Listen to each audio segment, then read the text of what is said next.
Salam cerdas, kita akan melihat bagaimana menggunakan Git alias untuk memberikan shortcut ya, jalan pintas dalam mengetikkan atau memanggil sesuatu ya.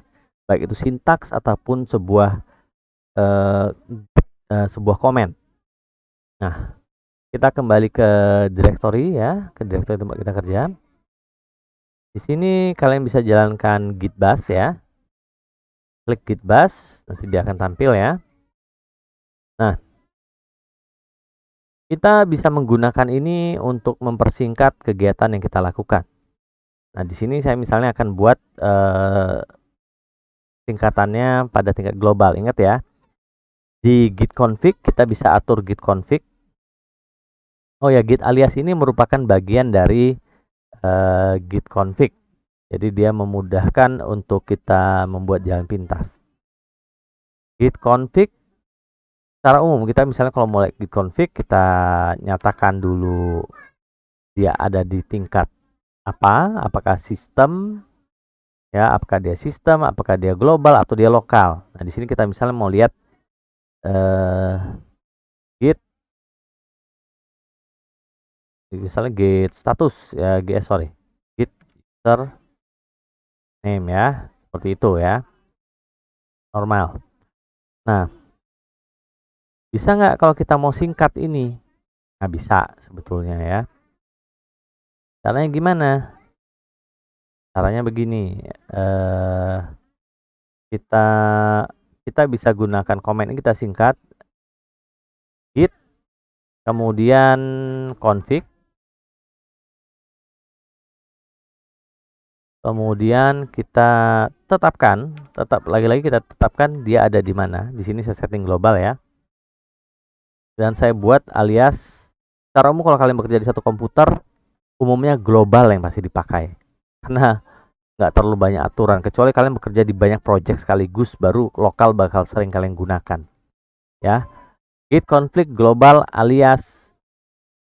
Kemudian di sini kita kasih nama shortcutnya, dia satu kata ya, ingat ya. Misalnya di sini shortcutnya username lah ya, seperti itu, supaya lebih mudah. Nah, ini apa yang terjadi di sini? Saya mau cantumkan bahwa ini sebetulnya merupakan singkatan dari config. Ingat gitnya tidak dimasukkan ya, min global sama seperti di atas, tapi ingat gitnya tidak masukkan karena git akan selalu dipanggil. Global user titik name ya. Jadi kalau kita enter sekarang, oh sebentar, oke ya, kita coba aja dulu. Nah, sekarang saya bisa panggil hal yang sama seperti ini ya, git config global username dengan cara begini, git username ya, luar biasa. Bahkan kita bisa berikan nama, kita ganti namanya dengan cara yang sama dengan git config global username pakai string ya. Saya ganti seperti ini misalnya ya. Jadi kalau kita cek lagi, nah berubah. Jadi kalau kita sering banget menggunakan perintah yang panjang nih, bisa cara singkatnya bisa kita gunakan alias. Nah, kita coba yang lain. Misalnya saya mau lihat ada git email, nggak ada ternyata. Nah, padahal kita mau lihat email secara umum ya.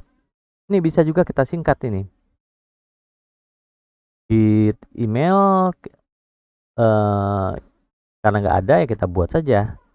Nah, di sini ya, di sini saya ganti saja git email ini berkaitan dengan git email. Enter.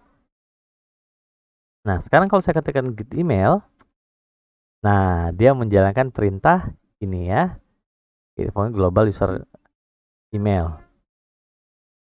Bisa saya ganti juga ya. Nah, di sini saya ganti menjadi email saya yang satu lagi. Kalau saya ketik lagi, oke. Nah, apa yang terjadi sebetulnya? Nah, kita bisa lihat di sini ya. Git config min global alias titik alias titik ini ya, salah, edit maksud saya, git config global edit. Oke, nah ini kita bisa lihat nih, ada yang namanya alias. Sekarang alias itu mewakili apa ya? Bisa nggak kalau untuk kata-kata yang panjang gitu ya, aja, karena kita mau config nih panjang banget, ketik git config ya, kita mau ganti sama yang pendek, bisa. Caranya begini, git config sama ya, kita tes dulu ya ada apa nggak, git cfg misalnya, kita mesti di cfg. Oh ya, kalau kita mau lebih singkat lagi ya git cf. Oh nggak ada git cf, oh bisa dipakai berarti. Git config, kita mau buat untuk global ya.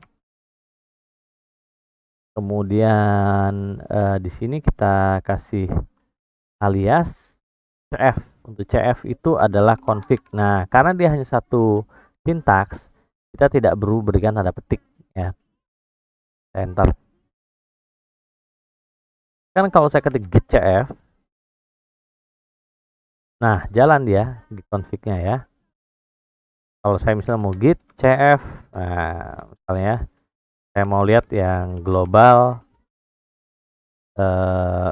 global alias misalnya ya, global alias untuk cf. Nah itu dia ya, jadi config-nya sekarang bahkan config-nya sendiri sudah disingkat dengan cf. Nah gimana kalau mau dihapus? Ya sudah, kalau kita nggak mau, hapus saja. Caranya diedit saja, kita bisa buang ya.